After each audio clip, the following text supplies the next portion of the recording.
I'm Phil Cardoso, Associate Professor at the University of Illinois, and today I have Dr. Locke to talk about his paper that just came out entitled Milk Production Responses to Altering the Dietary Ratio of Palmitic and Oleic Acids Varies with Production Level in Dairy Cows.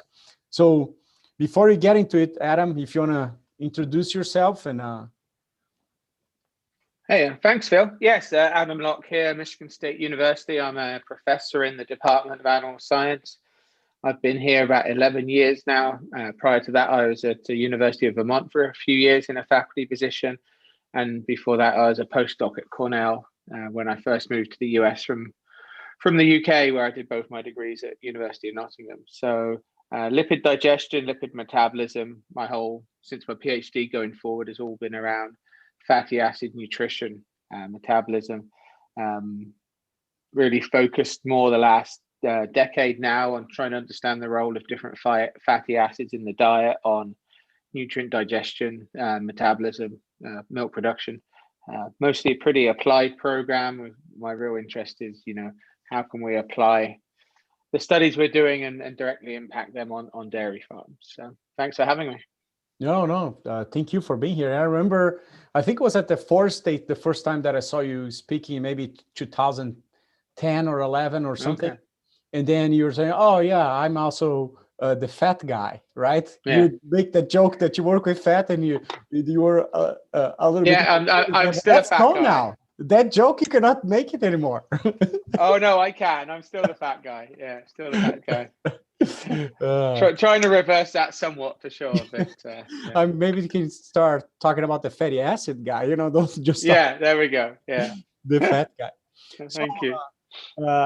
Tell me, I can see through the introduction on the paper that you based those treatments that you have on the paper, right? So you're talking about a ratio of a treatment with palmitic acid and another treatment where you have palmitic and oleic acid as well. Mm-hmm. And then, and I understand those are, the main fatty acids they're going to find in adipose tissue and milk, but how did you get to those ratios? How did you figure out, this is the treatment that I need to do? That's a great question. And this is this has been a long winding road, I would say. We do these things in, as in most science, it's incremental steps, and one study builds on from the next, which built on from the one before that. And that's really how we got here. First started, back when I first moved here in 2010, there were some of these real palmitic enriched type supplements that were becoming available to the dairy industry. So I started to ask, well, did it really matter if palmitic was fed versus stearic, the two major saturated fatty acids that are available? And then we started trying to look at the other major one, as you just said, oleic acid. And, fat supplements have been around for a long time now, right? Ever since the calcium salt, or these sort of dry fat supplements, calcium salts was first developed in the early 80s, really. And for a long, long time, fat supplements, the same as most things in our industry, were simply byproducts of other industries, right? That we were able to use. Ruminants are very good at utilizing byproducts from other industries. So there really wasn't much attention paid to the fatty acid profile of fat supplements. So the basic concept has been, and is still with many people, is fat is fat. All the fatty acids we've talked about basically have the same energy value in a bag of fat. But much as how we've moved from thinking of just crude protein, for example, in your program, and to looking at different amino acids and balance of amino acids, that's really where we have to go with the fat side now. And not just thinking about fat as an energy source, thinking about different fatty acids and the role that those different fatty acids may have on digestion and on metabolism of the cow. So that's kind of the ethos of my program here. This specific study is built on 2 or 3 other studies where we started looking at the ratios of palmitic and stearic, palmitic and oleic acid, and getting some really interesting results where it started to see in post-peak cows, palmitic acid was, as many listeners would probably appreciate, helps increase milk fat yield. There's a lot of data now showing that palmitic acid stimulates more milk fat production. And we have some nice data on that, simply the more palmitic acid a cow consumes, typically the higher milk fat yield she produces. When we started looking at the oleic acid piece of that, in a post-peak cow, we started to see that when we made the fat blends with higher levels of oleic, we were actually still getting increases in milk production, but also seeing cows would increase body weight gain. Again, these are post-peak cows. So we got interested in the ratio of palmitic and oleic acid. So then Jonas de Souza, a PhD student with me, then did a study where we manipulated the ratio of palmitic and oleic acid across 4 different treatments. And then we had cows at different levels of milk production. We had what we call a low group, a medium group, and a high group. And we started looking around the ratio. And that's where things got really exciting. In what we called our low group, which were 80 to 90 pound cows, we got more energy corrected milk with the very highest palmitic acid. So it was 80% palmitic, 10% oleic. But when we looked in our high group of cows, which were all up 130, 140 pounds of milk, so very good high producing group of cows.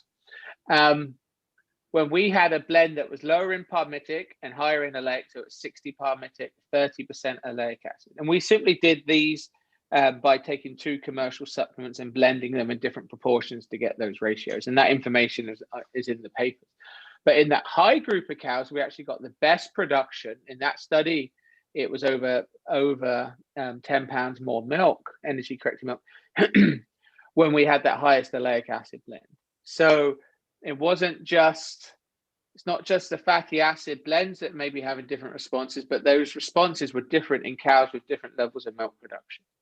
So we saw big differences in that study. And that really got us to this study now, that the Western et al. Study that we're talking about here, which is basically a follow-up study to that last study.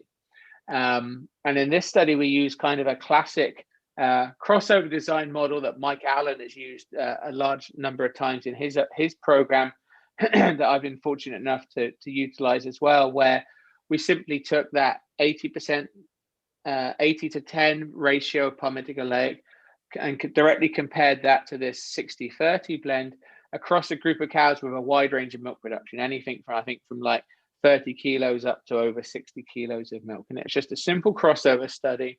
And we had cows evenly distributed throughout that range of milk production.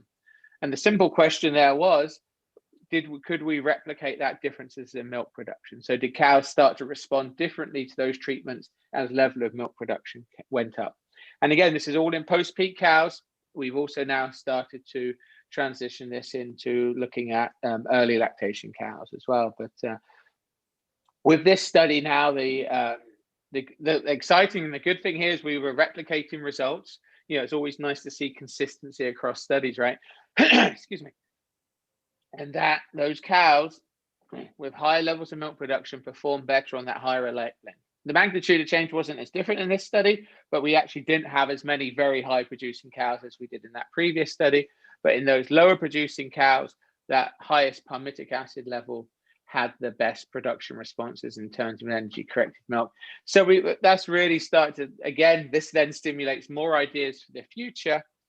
And this one is really stimulating ideas around, well, why does higher oleic acid levels maybe have beneficial effects on those higher producing cows? And that's really kind of opening up some new avenues of research for myself, my collaborator, Andreas Contreras in our vet school, and others as well, I'm sure.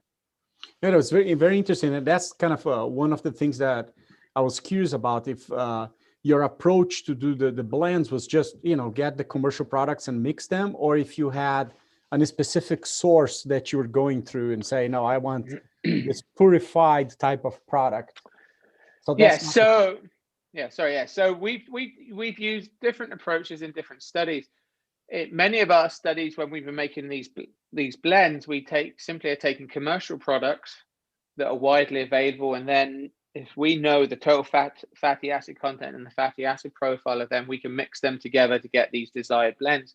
In some studies, in some of our more recent work, in fact, with this 60-30 palmitic oleic blends, we actually had a company make a straight calcium salt that had that profile in. But I think from a commercial point of view, you can do this both ways. And that's really my interest is, can someone take this data and then directly apply it on farm? So to make that 80-10 or that 60-30 blend, there are individual products out there now that have kind of focused in on our research here and are now starting making products like that. And for me, it's nice to see that there's direct application of that. Now, you can also do that by buying commercial products that are out there right now. So, for example, to make these 60-30 blends, you basically simply need a palmitic enriched prill and a calcium salt of palm fatty acids. And based on the profile of them, you can blend them together in a meal or on farm, and you can get those ratios. I see. Yeah, and that's an area that it's changed a lot. I remember, 10 years ago we would be talking about diets being no more than 6, or some people would say 5.5% fat in the diet, based in probably either extract. That was, the recommendation for fat, and that's it. And now we are talking about, fatty acids as a concentration on the dry matter, right? I see that these diets here, you go to 1.5. That's where you usually like to be, 1.5% fatty acid of dry matter, or you may play with that depending on. So that's a good question. We need to play more with that. Okay. We've kind of stuck at that 1.5%. That's supplemental fat in addition to what's in the basal diet.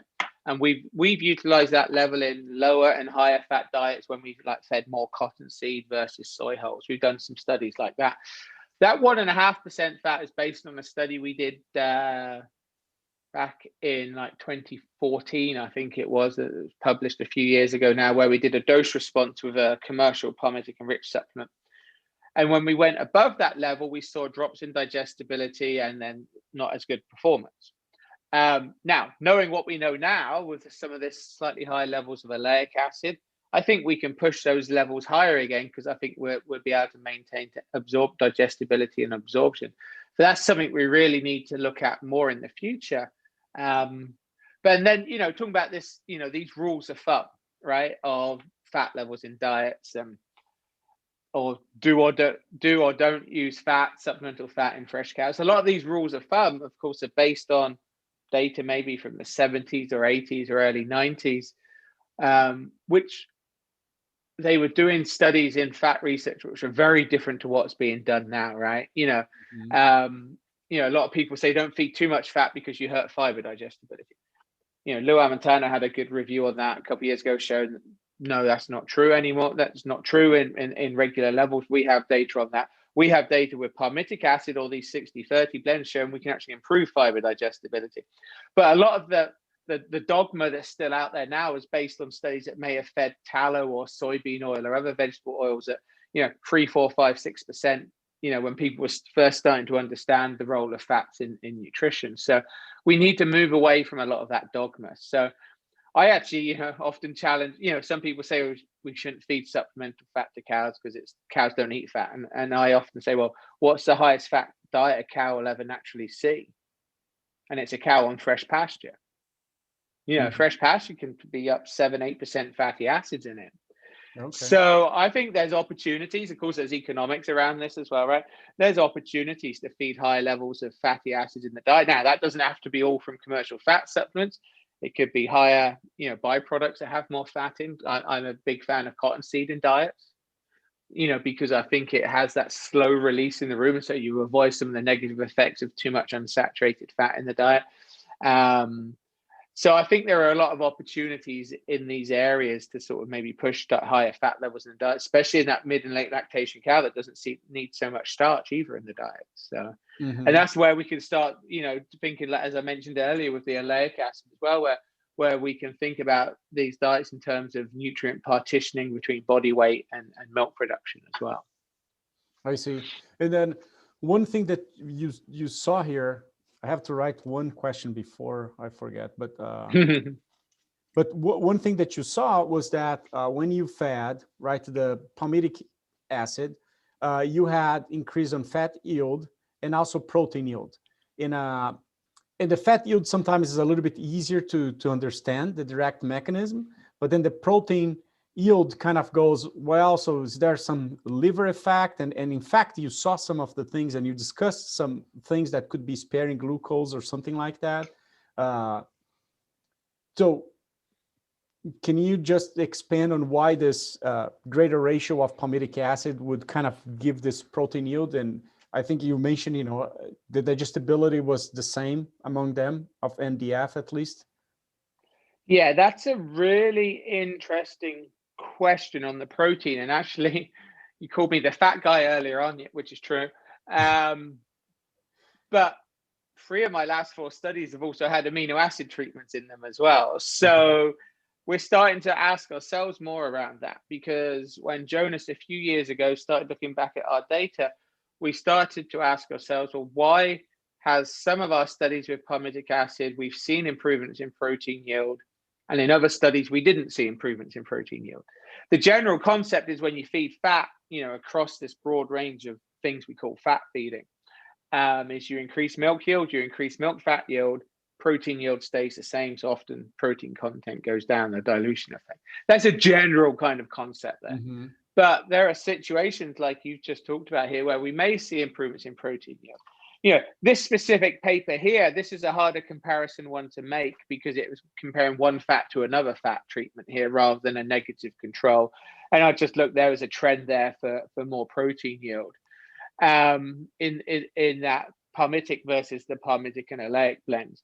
And I think some of that is, if you start looking at some of the trends in other data, I think some of that's maybe some dilution with a little bit more fluid milk with the palmitic and oleic. We probably got a bit more NDF digestibility is my guess without just looking at the data here again. No, it's about the same. But, intake was a fraction higher on the palmitic versus the palmitic oleic. I think it's a lot of incremental things here. This study here, just checking the diet so I don't misquote myself here. This study here did have some supplemental amino acids in it. In this case, it was a blood meal plus synthetic amino acids in both the diets. And that was the differentiator we saw previously in studies when I said earlier, the few studies we'd seen previously when we got protein yield responses to palmitic acid, that was studies that had some supplemental amino acids in versus it just being a real sort of straight up soybean meal, very basic diet. And that's where we've started to try and ask ourselves questions. And, you're much more knowledgeable in that area than I am, but we're starting to ask ourselves around when could we maybe observe protein yield responses to providing more nutrients, more specific fatty acids here, and what's the interaction between fatty acids and amino acids, because really our goal is, it's not just about fat yield, it's protein yield. And right now it's about protein yield, right? Mm-hmm. So trying to sort of ask ourselves some of those things there to try and, better supply both supplemental fatty acid and supplemental amino acids in terms of for maximizing protein and fat yield. So that's an exciting area. When I have a steeper learning curve on the amino acid side than I do the fatty acid side. So yeah, but yeah. I think you're right on, and I think with the fat supplements, I think one of the things is that with a fairly small amount, you can reach a pretty good amount of energy. So even balancing, if we think there is a relationship, right, of amino acids and energy, probably with fatty acid supplementation and then the right fatty acid supplementation, you could get there much easier, and perhaps with less inclusion of anything else, especially for a fresh cow, for example. So it would be even easier. And I don't think anybody knows where the energy needs to come from to support that ratio, but we often see coming from starch, right? But I think if we can get away from there and explore other sources, right? We talk about fermentability of the starch, and I think we just say, oh yeah, fatty acid is, or lipids is too complicated, or we see, different results in fresh cows, and so let's not even go there to try to see if I can do 1.5 versus 2 versus 2.5 or the ratios, and really think about it. Hey, I'm having energy coming from fatty acids or energy coming from starch, and I have this amino acid. But I think and perhaps what you see sometimes of the partitioning of that energy is just going through protein formation whenever you have those limiting amino acids, right? Yeah. And maybe that's something that you could have captured before if you had all the amino acids in all the trials, right? Maybe. Yeah, so I think that's really interesting, and like as you said, particularly in that fresh and going up into peak lactation cow, and of course some of the data you've done and others have done with maybe higher levels of key amino acids in that fresh period. How does then that tie with some of the work we're seeing with fatty acids there? And I do think, like as you've kind of alluded to there, longer term as well, this concept of simply thinking about energy. We kind of need to move away from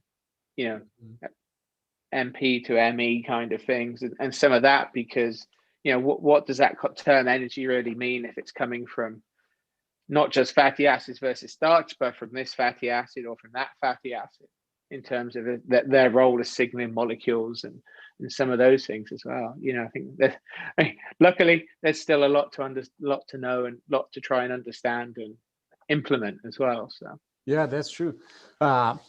So the question that I don't want to forget is that you have these cows that they have this high yield and low yield and a big range, right? Like say 30 something kilos versus 60 kilos, pretty good cow. So is the higher yield attributed to their genetics, or is pretty much in the fact that, hey, they were, no retained placenta, they didn't have ketosis, they are just healthier cows overall? Or it's just, no, those cows, they have the potential. I mean, yeah. So I know what you're saying. So this specific study we're talking here, the Western et al. Study that's just been published, that milk production was also across a wide range of days in milk. Oh, okay. Okay, this study. The previous study, when I said we had a low, medium, and high group, that was published in 2019, that's a Souza et al. Publication. And if anyone's interested in this study, I'd recommend looking at that other study as well. Yeah. That one, the cows across those three groups all started the study. It was an incomplete Latin square study with similar levels of days in milk. Okay, so there would be some degree of different genetic potential in those cows. So, and maybe that's why we saw a greater magnitude of effect in that study as opposed to this study, because in this Western study, those cows at 30 kilos of milk were typically much further out in days in milk than a cow at 60 kilos in milk. So I think both things come into play. Whether health incidences in 150 days previously, or however many days it was, impacted this, that I can't say that at this time. But clearly genetic potential of these cows is going to be different, and that's maybe something we should record in some of these papers, because we have all of that information for our herd of cows here. And it's kind of funny because even during this conference, I saw some things going on the chat about papers and reviewers and everything like that, because recently we tried to put that information out there, but then reviewers said, no, we don't want this. This has nothing to do. So I say, can we at least put in this, the supplemental material? So one day somebody may want to go there and check, are those cows, in the case of amino acids, right? Are they A1, Are they A2? Does that matter in response to amino acids? So some things that, you think you want to do that. And I think, at some point, that would be very beneficial for us to create this data set where we keep telling that, right, to our audience, and then somebody may pick it up and say, hey, look, throughout all your papers on fatty acids, we are noticing this type of genetics here. So so I just looked up that Souza paper. The first table in that was where we reported baseline data for the low, medium, high group of cows, and days in milk average was 115, 105, 104 days in milk. So clearly there was genetic potential differences across those. And I was just wondering if we had, but we didn't put in like PTA or some other genetic parameter there. Maybe in the future we should at least put that in there. But so I think that comes into play there. But this genetic by environment interactions we need to understand a lot more on. I'm interested in some of the work Kevin Harvatine's done on looking at some of the the specific genes that are associated with milk fat and variation there. I wonder if we need to go back and look at some of our responses across cows, if we have them genotyped or phenotyped, and sort of are certain cows more attuned to respond to specific nutrients or not. I mean, I'm sure they are, right? So is that out there right now, like some specific genetics that would respond more or less to fatty acids, or not yet? No, I don't think so. People have looked at some of the variations around some of those genes, and I think of Kevin Harvatine for some of that. I've seen maybe in some of his presentations, like AGPAT and GPAT, maybe that's genes involved in triglyceride synthesis in the mammary gland, and what impact, I think maybe variations around those. This is really out of my comfort zone right now. I got it. So, but I think about that and think about, is that something we could look at in our data set? Because we have a very extensive data set with individual cow responses, and we would have genotypes on nearly all those cows, because Mike Vanderhaar also has his big feed efficiency grant here, and we have a lot of genotyping on those cows here. So something to do when we run out of other things to do, perhaps. But yeah. Well, you can stimulate other people to do the job. Yeah.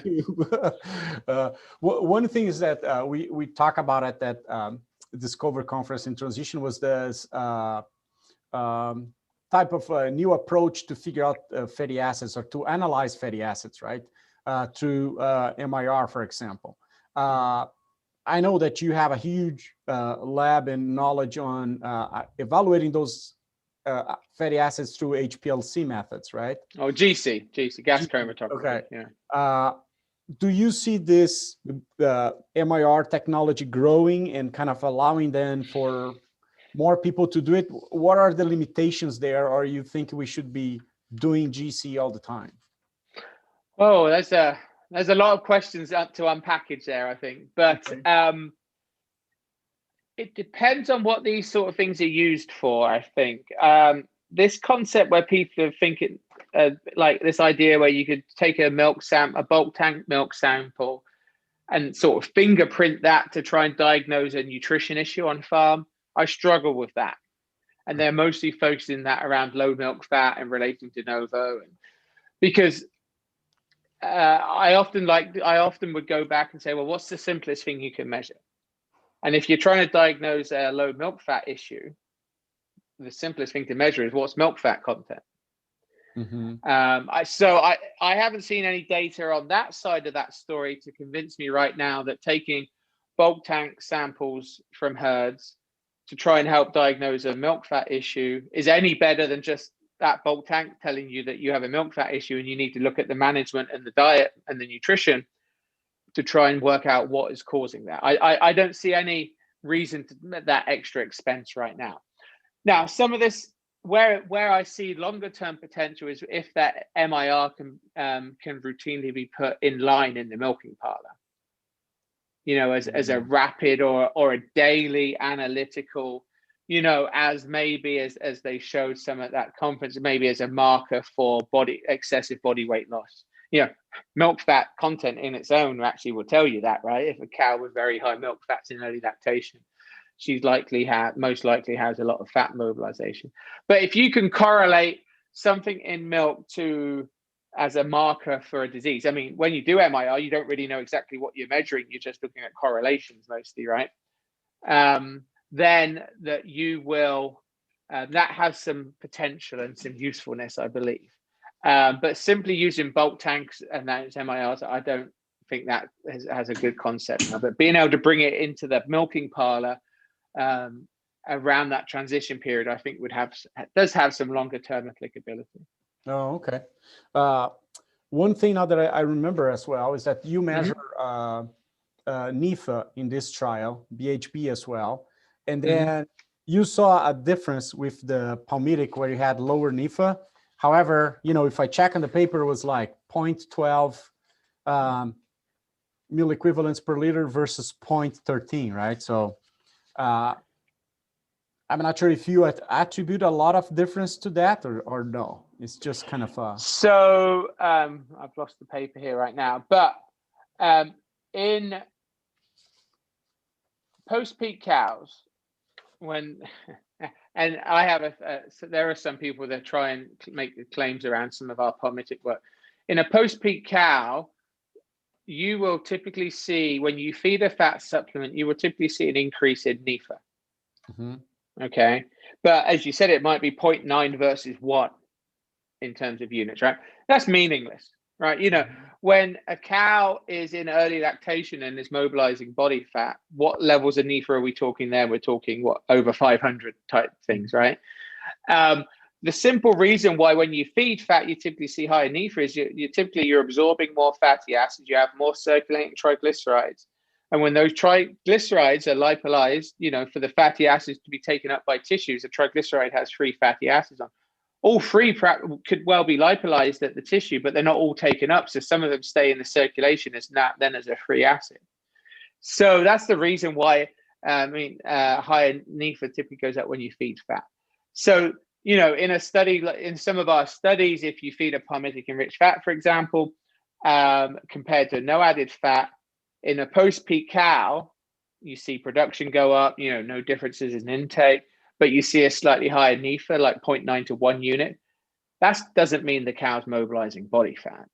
You know, I think we both know that body fat mobilization, you're up way, way higher levels, right? I can't remember. So in this study here now, was it slightly higher on the PaOA, the Nifa? So the PA was 0.12 and the PaOA was 0.13. So you're right. Yeah. So and that was probably with that oleic acid, we typically get slightly better improvements in digestibility. More fatty acids were absorbed by the cow, more triglycerides, a little bit more leaking through. That doesn't mean she's in a negative energy balance. No, these cows are not in negative energy balance. If you look, they're all gaining body weight as well. So I see. Yeah, and I think we're going to learn more and more, you know, from your papers actually, to challenge a little bit that concept of, you know, a higher or lower, whatever Nifa it's telling us. And I think we discussed a lot, right, at the Discover conference, saying, hey, you know, how much those cows can handle, we don't really know. We just know there is this association of these numbers that we talk, hey, she has ketosis or she's sick, but we don't really know if she is. You know, there may be needs for other biomarkers to tell us the whole story, not just one little thing, right? No, I agree. And then, you know, having cutoffs is dangerous. You know, if you know, for example, if a marker, some blood marker, if 2 is good and 2.1 is bad, you know, is that really, really meaningful? But again, it's all to do with magnitude and scale, right? You know, is one unit of circulating Nifa, that's very different than it being 6, right? You know, in terms of scales, right? So, you know, a change from 0.9 to 1 versus a change from 1 to 6 is a very different magnitude of change, right? So I'd always caution people about that. Most of the time when I see people trying to make a claim around, you know, these very small changes here, as if they're trying to say that this, you know, this supplement or that treatment there, these cows are shouldn't be fed that because they're mobilizing body fat because Nifa's gone up. That's just not true. I see.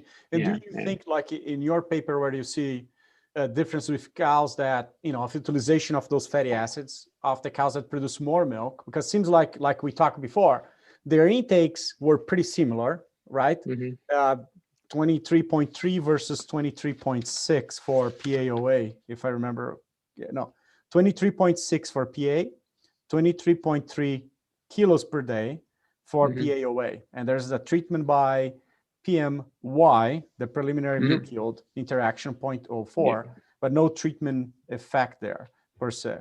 That magnitude, now when you talk about milk, the magnitude is much higher, right? You're talking about 30 something kilos difference.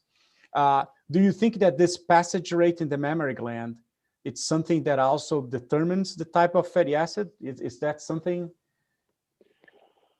So I think there's a number of reasons. We don't fully understand all of them. I think with a higher producing cow, as you said, there was that preliminary milk by treatment interaction, higher producing cows, you know, control of feed intake or, you know, nutrient absorption in those cows, or, you know, or what might be the limitations on that is probably more important. So with that PaOA I talked earlier on about oleic acid, we know can improve digestibility, probably has a greater magnitude of improvement in a higher producing cow with more fatty acids flowing through the system than it would in a lower producing cow with lower intakes. So I think there's that part of it, but I think we're also starting to understand that oleic acid itself, post-absorption in metabolism, is probably having some effects maybe in adipose tissue or in the mammary gland. We're starting to learn a lot about, how do we set up, how does the mammary gland have long-term impacts about nutrition now versus how it's continuing going forward there as well. So that's something we need to understand more. But I think this higher producing cows is specifically related around the oleic acid. We just had an abstract last year at Dairy Science. Alicia Birch just finished her master's, now doing a PhD with me. She asked the question, is it really the oleic acid in these 60-30 blends, or is it just 18 carbons? Because a lot of that oleic acid, when we feed a calcium salt, is going to get converted to stearic acid by biohydrogenation. Calcium salts don't do a great job protecting fatty acids. So the challenge was, well, is this really a stearic acid effect? And so she just did a study where we compared palmitic stearic versus palmitic oleic blends. And in those high producing cows, we have data showing that specifically the palmitic oleic blend the cows did better on. So we're pretty comfortable and confident that it's that oleic acid effect that's happening there. So then coming back to application in the field, so do you think that farmers, they will have, for example, throughout the stage of lactation, they will have to feed different blends? Or you think this, what do you think about that? So that's always a challenge, right? What management options do they have available? Pen setups. I would say right now, if a farm has the ability and they have like a fresh group, a high group, and a maintenance group, there are opportunities and good arguments for why I would maybe have different fatty acid blends or fat supplements in those different groups. In a fresh and a high group now, I think I would be looking at this 60-30 palmitic oleic blend. And then as cows move through lactation, I'd probably switch to a high palmitic acid to maximize the amount of nutrients and I can get to the mammary gland and milk fat yield. If there was one group, I'd maybe look to find a middle road between those two. Certainly these high palmitics can be fed in fresh cows, but I think we'd need to keep an idea of those cows can maybe lose a bit more body weight in that fresh period because they are really trucking along with more milk, energy corrected milk. So that's kind of where I would probably go with some of this right now. Okay. Yeah. Cool. So is there anything that I didn't ask you that I should have asked you about this paper? Well, first author, Marin Weston, did her master's with me. She's now working here in Michigan for VitaPlus. So her master's was supported from a fellowship from VitaPlus. Okay. And the study we did was in collaboration with Purdue Agribusiness as well. So Marin's now working here in Michigan. Jonas de Souza, the author on the paper, is well known in the industry now. He's an expert in the industry now in fatty acid nutrition, and he published numerous papers with these different fatty acids now. So, as you well know, this work is all team efforts, right? Within the lab, outside the lab, all the farm staff having support from industry to help address some key questions and some of that. So I've been very fortunate to have some really good students that I've been able to work with. So. Okay. Yeah. Easily transition from grad school to the industry. What's kind of tells about your program, right? That you're preparing them through numerous meetings and tri-state and everything, right? It's all like little steps to get them ready. Yeah. It's these things are for all of us, we all hopefully try and grow and learn as we go through, and good people is the best thing in any program. People is the best thing to invest in, I think. So that's I've been very fortunate in my time here at Michigan State to have a lot of really good students and mentors for myself here as well. So that's always very important, right? So hopefully we can continue to build on this work. And, we switched a lot to fresh cows now.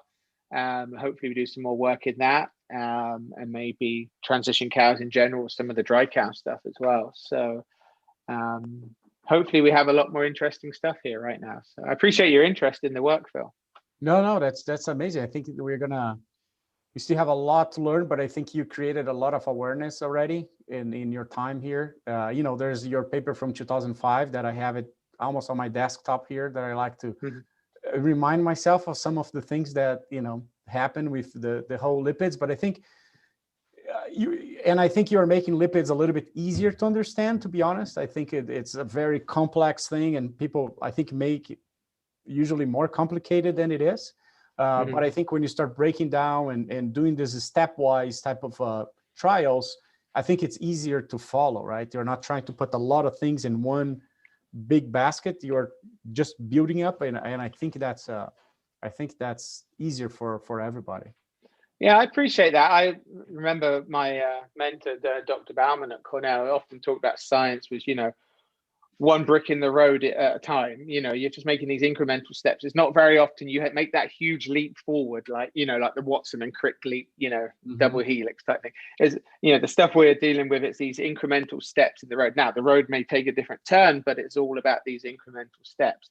And that's kind of where we are. I mean, if I look back now at what I wrote in 2005, for example, about fatty acid digestibility, honestly, I'm a bit of a 180 on that now, but that's what science is about, right? No, some people seem to struggle right now about,